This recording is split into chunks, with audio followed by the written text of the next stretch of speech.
cuando una neumonía es atípica, ¿cuál es la diferencia entre ellas? Pues, por algo será atípica, ¿no? Y no, a veces no es tan preciso por el tipo de microorganismo. También me puede producir traqueobronquitis en niños y adultos jóvenes. Tiene la capacidad de transformar la glucosa en ácido, crece bastante lento, miren, 15 días para poder crecer en medios bifásicos.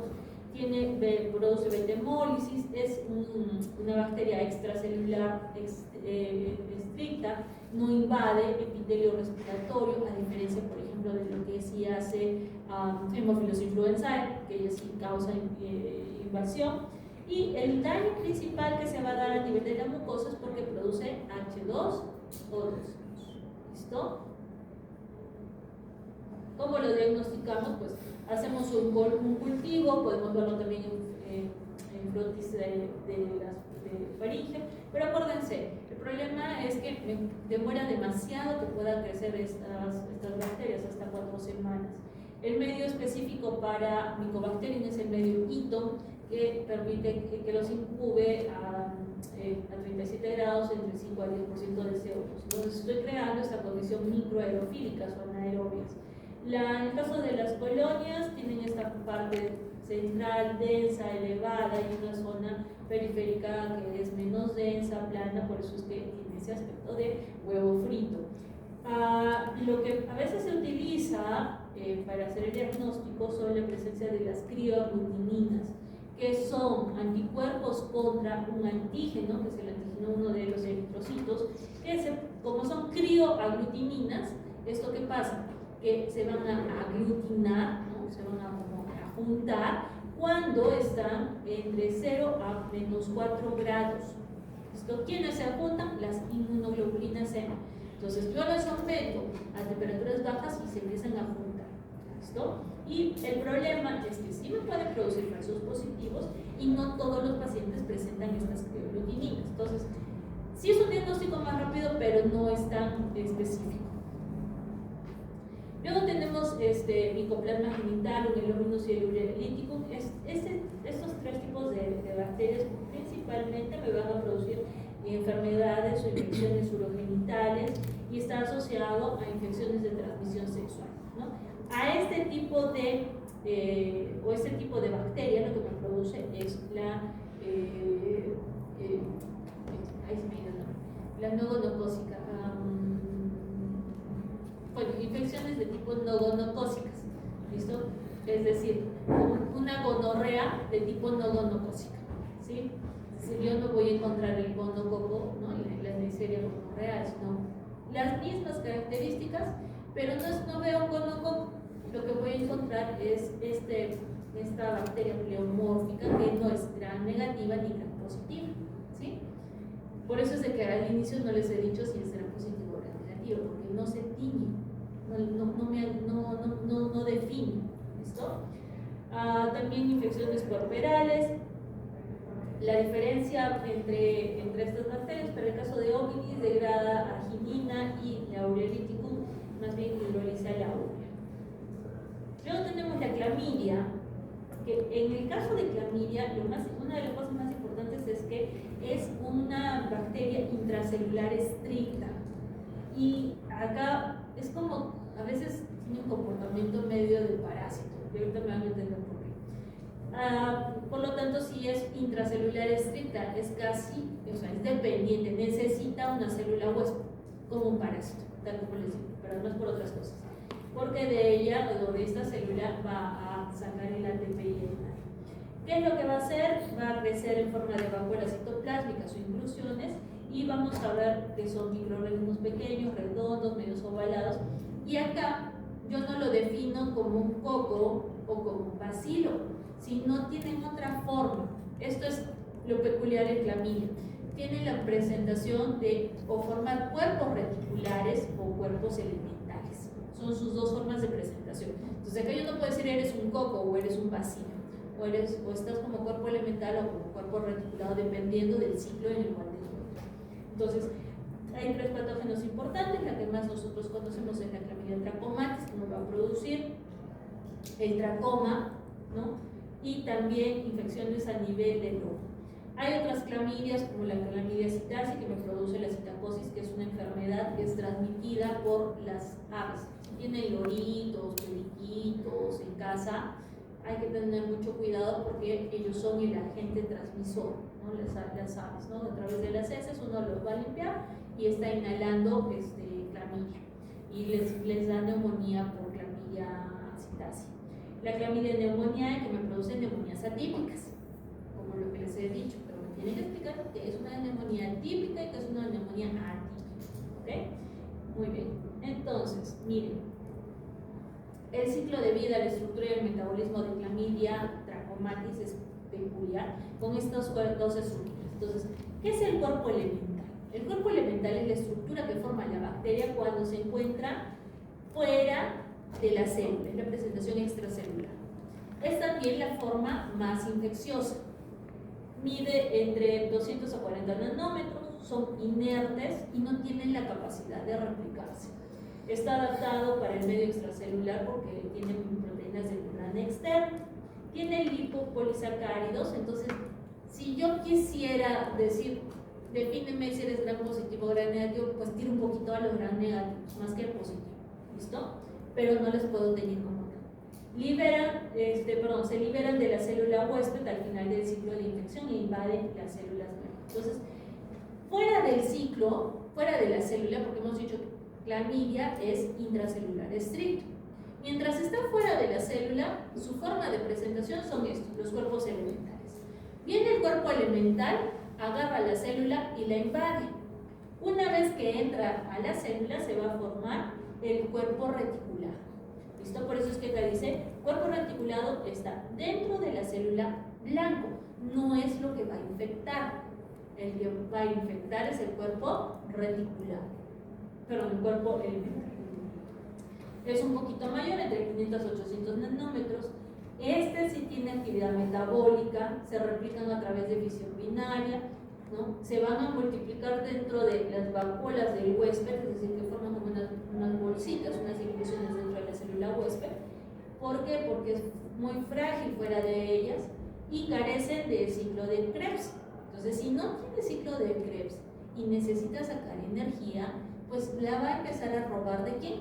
De la célula que está infectando, ¿no es cierto? Porque su célula sí hace el ciclo de Krebs, ¿no? Es lo que les espero que hayan escuchado en las clases de bioquímica. Lo mínimo que habrán aprendido el ciclo de Krebs, ¿o no se acuerdan? ¿Cómo es el ciclo de Krebs? Mejor no pregunto, mejor no me meto ahí porque puedo salir peor. ¿Listo? Entonces, con el ciclo de Krebs de nuestras células, que se genera el ATP, esta bacteria lo que hace es aprovechar esa energía. ¿Listo? Y entonces, una vez que se replica, destruye la célula y lo que va a estar liberando son cuerpos elementales.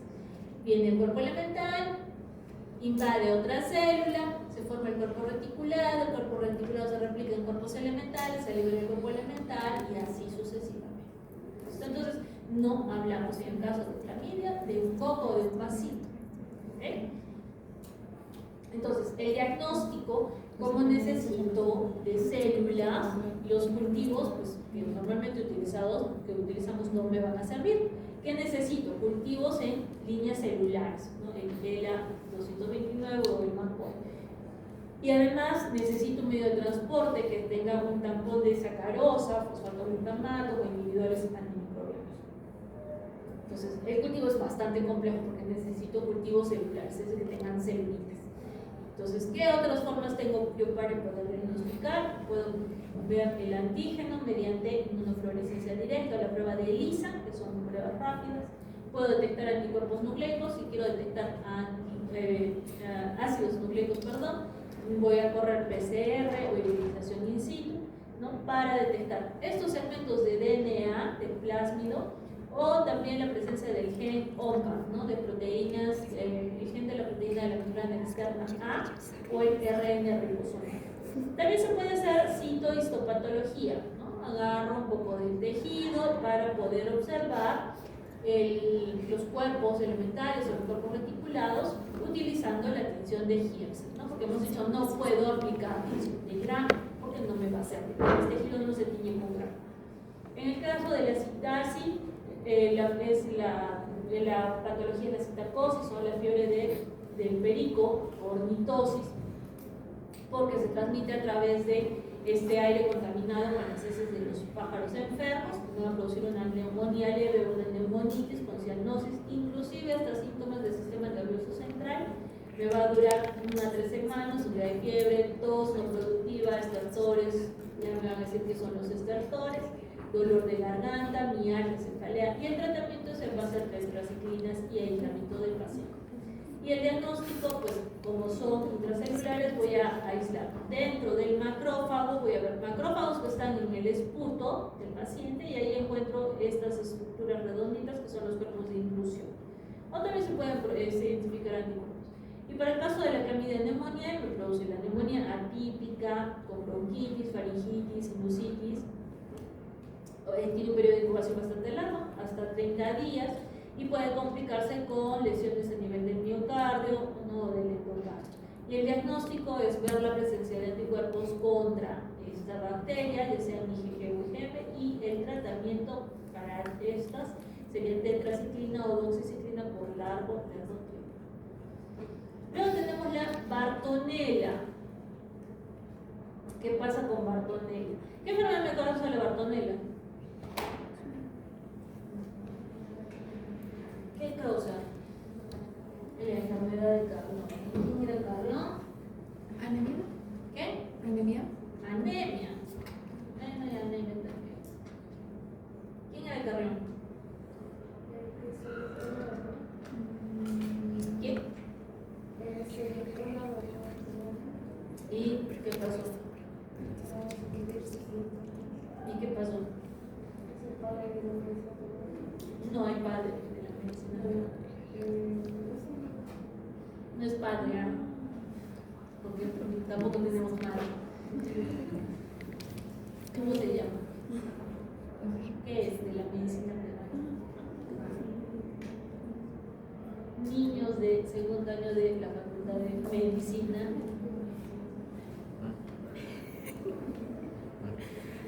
¿Qué le pasó a Carmen? ¿Dio su vida?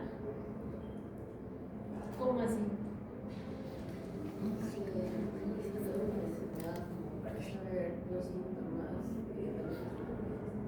¿Y qué pasó? ¿Sí? ¿Así tan fácil? ¿Cómo es la historia de Carrión? ¿Se inyectó? Ya, ¿qué se inyectó? Me va a poner. ¿Una verruga? ¿Qué es ¿En qué consiste la enfermedad de la verruga peruana?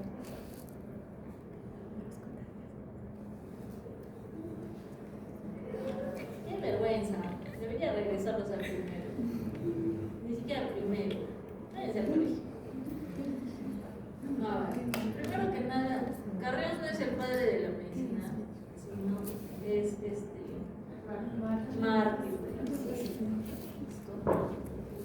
¿Por qué? Porque se inyectó sí la verruga peruana, no para estudiar a la verruga, sino para intentar comprobar una tesis. ¿Y que era en qué? Que tanto la verruga peruana como la fiebre de Lorolla son enfermedades que son causadas por un mismo agente. El pobre tuvo tan mala suerte que no le dio la verruga, le dio la fiebre. Y la fiebre fue lo que lo mató, porque si le hubiera dado la verruga, uno que no sería un mártir de la medicina y que dos que no hubiera comprobado la hipótesis. Y obviamente no se hubiera muerto, ¿no? Entonces, vamos a ver, en el caso de la Bartonella, esta Bartonella, ¿qué es? Son bacilos, cocobacilos gram negativos, que cuando también los aislamos necesitan requerimientos como incubación prolongada, atmósfera húmeda con CO2.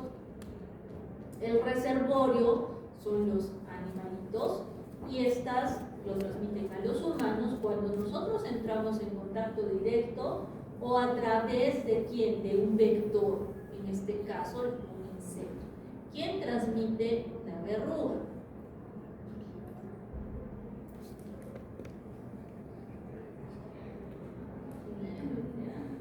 Vamos a ver quién ya. Alguien no nos termina asesinando. Y se caracteriza porque me puede producir fiebres a repetición asociadas o no a lesiones angioproliferativas. Es decir, que la lesión se caracteriza porque hay vasitos que van creciendo mucho. Entonces, miren, la Bartonella bacilliformis, que es esta causante de la enfermedad de Carrión, se caracteriza ¿por qué? Porque hay un cuadro de fiebre más anemia de grave.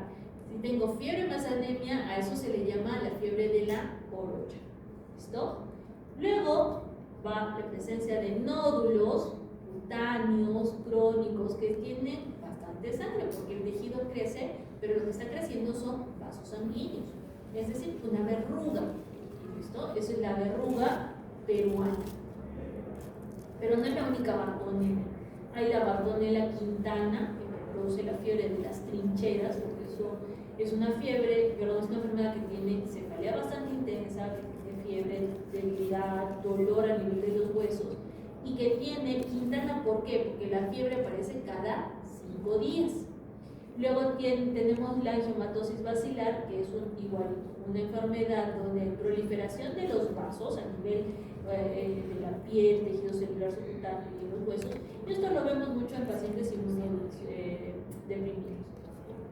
Me puede producir también endocarditis.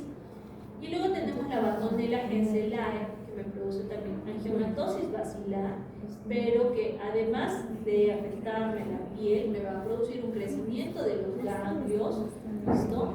De los ganglios linfáticos, del hígado y del vaso. Me puede producir endocarditis también, y me produce esto, que es la enfermedad del arenazo de gato, donde literal, se asocia a que el gato ve que te araña, que sirve como un agente transmisor. ¿Listo? Donde se caracteriza porque hay una linfadenopatía, es decir, hay un crecimiento de los ganglios de forma crónica.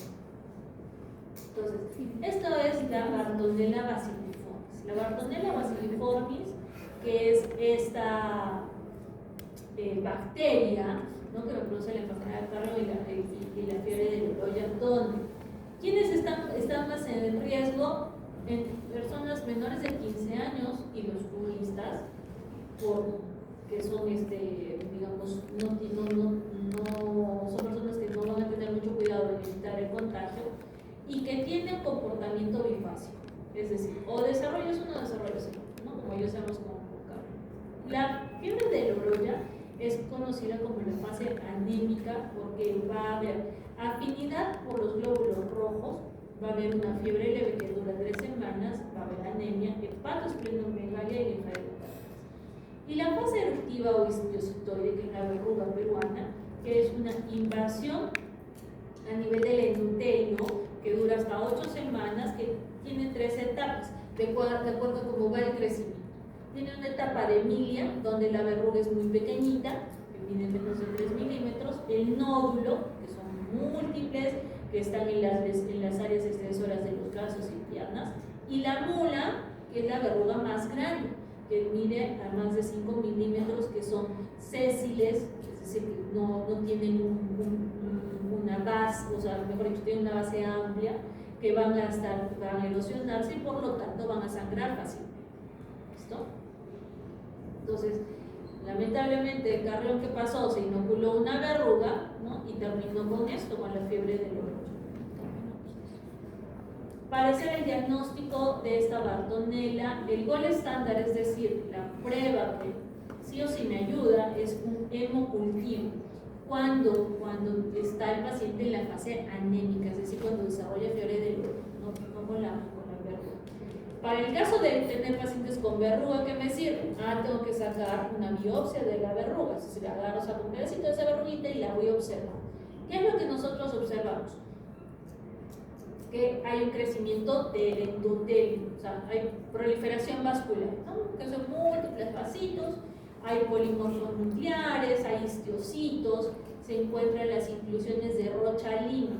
Cuando hablo de inclusiones de Rocha-Lima, son inclusiones intracelulares, es decir, yo tengo la célula, ¿sí?, y dentro de la célula está el núcleo, y voy a encontrar también otro redondito, que eso es una inclusión, ¿listo?, que es como una agluminación de proteínas.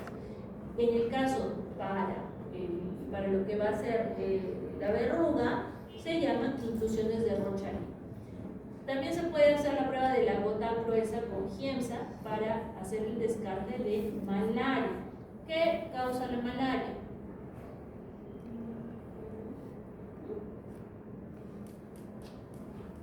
¿Cuál es la sintomatología de la malaria? Fiebre y malaria. Si es similar a la fiebre del Loroyo. Anemia. ¿Listo? Anemia, esa es la malaria. ¿Listo? Por eso hacemos un frotis de sangre periférica para hacer el descarte con malaria. Entonces,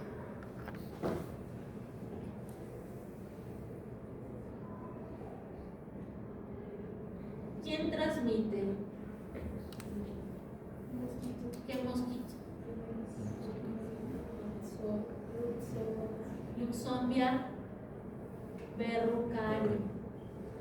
Entonces, si uno va todo esto es porque se produce estas, miren, voy a contar la historia que en ese tiempo se estaba haciendo el tren del Oroyo, ¿listo? El tren de la parte central. Entonces, ¿qué pasaba? La gente moría porque presentaban esta enfermedad que causaba fiebre y otros presentaban lesiones verrucosas deformantes. ¿Listo? Entonces, ¿cómo es que la gente se contagiaba? Porque allí había el mosquito. El mosquito es quien te transmitía la bacteria. ¿Quién es ese mosquito? Porque los mosquitos, cuando hagan parasitología, hay un montón de mosquitos. ¿Listo? Más gorditos, más flaquitos, con 4 patas, 2 alas, un montón de cosas. Entonces, uno de esos mosquitos es el Luxombia verrucani. Entonces, si tienes la mala suerte de que desarrollas la fiebre del Loroya, pues la tasa de letalidad es muy alta. En cambio, con las verrugas no era tan alta, pero terminabas bastante deforme. Entonces, se creía que eran dos enfermedades totalmente diferentes y que lo que hizo Carrión dijo, no, son enfermedades, vamos a ver si es que es una sola enfermedad, o sea, es un solo microorganismo que me está produciendo dos tipos de enfermedad, ¿no? Y así se descubrió, se inyectó la verruga a un paciente y su mala suerte fue de que terminó desarrollando la fiebre, ¿no? Entonces, eso es. Entonces, ahora ya saben quién es Carrión, no es su papá, ya saben. Somos huérfanos, no tenemos padre ni madre, ¿no? Tenemos mártires y no es el único mártir. Ahora tenemos ahí como cerca de más de 400 mártires después de la pandemia. ¿Listo? Entonces, y eso es lo que tenemos que hacer el día de hoy. Obviamente ya no tenemos hemófilos, no tenemos Bartonella, porque son bacterias bastante complejas de poderlo manejar en el laboratorio. Y obviamente nuestro laboratorio no es de ese nivel, ¿verdad? Para tenerlas aisladas. ¿Listo? Entonces, ¿qué es lo que van a ver hoy día de hoy? El famoso estreptococo. ¿Sí? Vengan por acá.